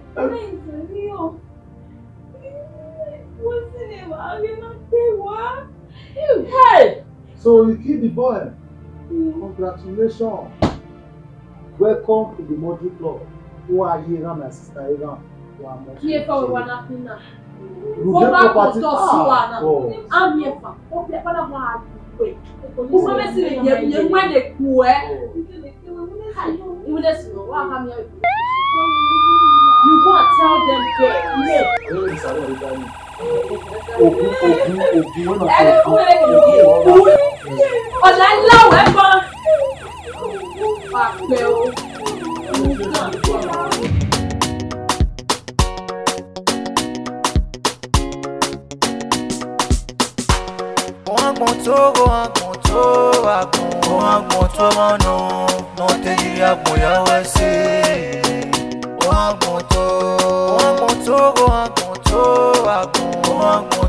no.